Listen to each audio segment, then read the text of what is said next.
আমরা কোন রাষ্ট্রপ্রধানের বিপক্ষে কথা বলতে চাই না, আমরা আমাদের অধিকার চাই। এই বৈষম্যগুলো তুলে ধরতে হবে। এই বৈষম্য যাবে না যতক্ষণ না এখানে কি কাজ করছেন কি কাজ করছেন না সেটা নিয়ে কথা না। এইগুলো হচ্ছে নাগরিক হিসেবে আপনি দাবি করতে হবে। আপনার কিছু প্রফেশনাল পেশাজীবী পেশাকে মনে করে কিছু দাবি করতে হবে, আবার কিছু আছে যেগুলো নাগরিক হিসেবে দাবি করতে হবে, এবং সেটা হচ্ছে শিক্ষা। শিক্ষা আর স্কিল তৈরি করা, দক্ষতা তৈরি করা। আপনারা যদি বলেন যে এই পেশায় থেকে আপনাদের ছেলেপেলেরা আরো বাইরে যাবে, আরো বড় হবে, আরো কাজ করবে, তো সেটা কি দিয়ে করবে? তাদেরকে তো সেই দক্ষতা তৈরি করতে হবে। আপনাদেরকে বিভিন্ন অফিসে যখন ট্রেনিং হয়, উপজেলা মহলে যখন বিভিন্ন ট্রেনিং হয়, আপনাদেরকে ডাকে? আপনারা যেতে পারেন? আমি জানি যে অনেককে ডাকে না, বিশেষ করে গ্রামের দিকে যারা থাকে তাদেরকে ডাকে না। একটা ফোন দেয় হয়তো যে এই ট্রেনিং গুলো হবে, তারপরে ছেড়ে দেয়। ও তো আসে নাই, ও তো জমা দেয় নাই। তো এই জায়গাগুলোর থেকে আপনাদের নিজেদেরই সচেতন হতে হবে।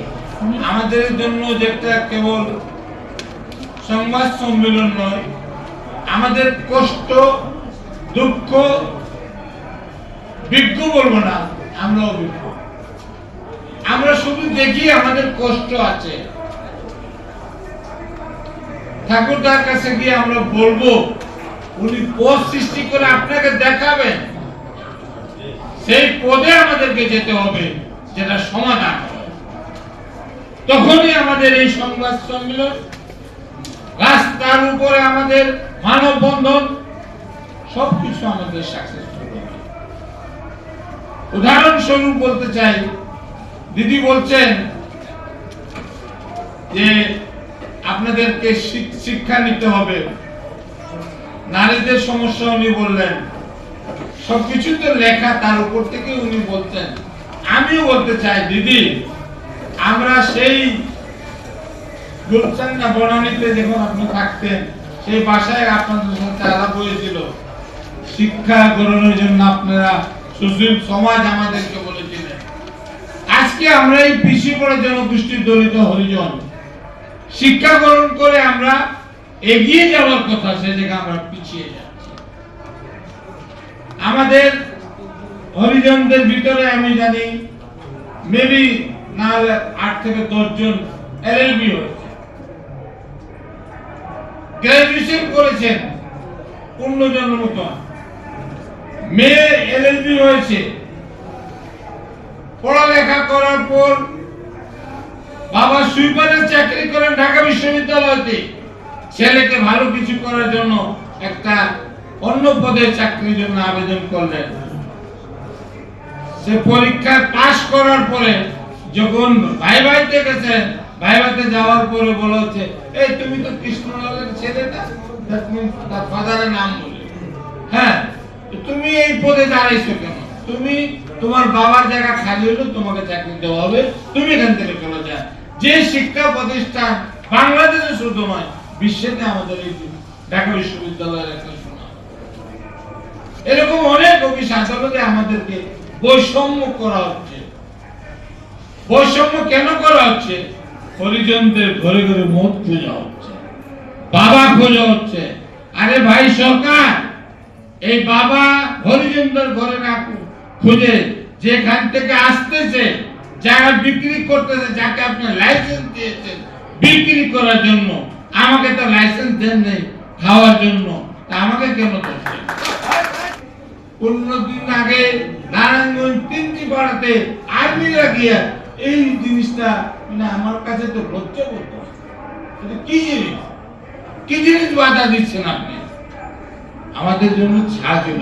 আমরা বিগত দিনে যেভাবে পিছনে থাকতাম, আমি বলবো 90% আমাদের হরিজন দলিতরা এখন এই মদ্যপান করে না, ট্যাবলেট বাবা খায় না, খায় বাইরের লোক, বদনাম হয়ে আমরা।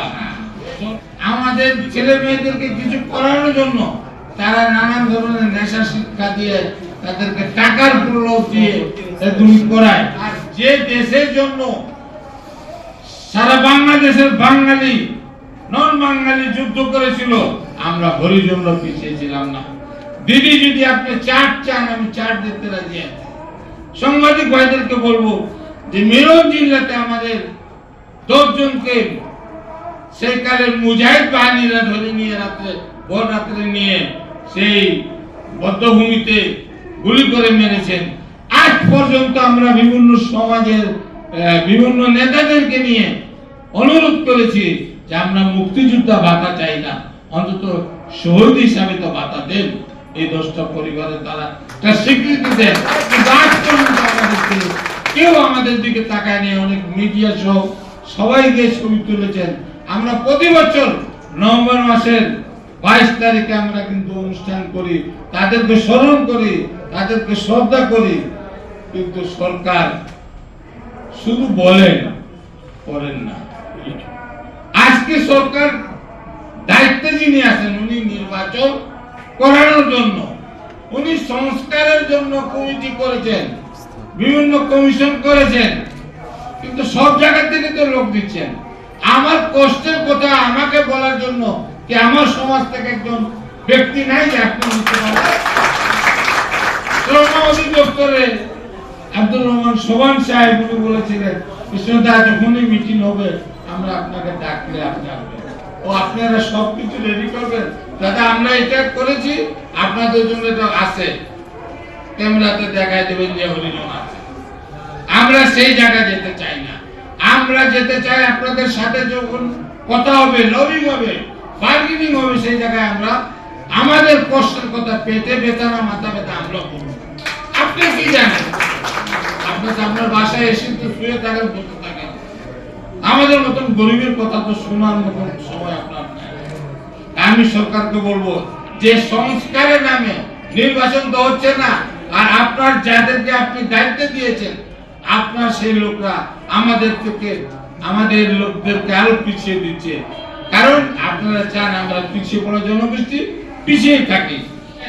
6টা চিঠি আপনাকে দেওয়া হয়েছে, একবারও সময় কি হয়নি 10 মিনিটের জন্য আপনার সাথে আমরা কথা বলবো।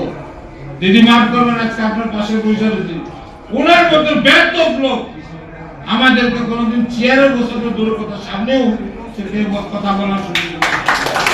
এইরকম নেতা যদি থাকে এই দেশটা পিছিয়ে পড়লো, পিছিয়ে থাকবে।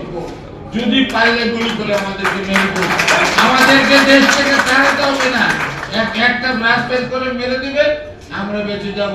আপনাদের বিশ্বে সুনাম হবে যে সুন্দর সরকার এই পচা মানুষদেরকে মেরেছে। আমি চাচ্ছি যে আমাদের সমস্যা সমাধান করেন, আপোষে কথা বলার সুযোগ করে দেন, আপনাদের সাথে কথা বলে আমাদের সমস্যাগুলি সমাধান করবে। এই আমরা যদি রাজপথে নেমে কারো বিরুদ্ধে কথা, কোনো সরকারের কথা যদি খুলে রাখি, আপনারা কিন্তু বিশ্বে আপনাদের বদনাম হয়ে যাবে। আমরা কোন রাষ্ট্র প্রধানের বিপক্ষে কথা বলতে চাই না, আমরা আমাদের অধিকার চাই। অধিকার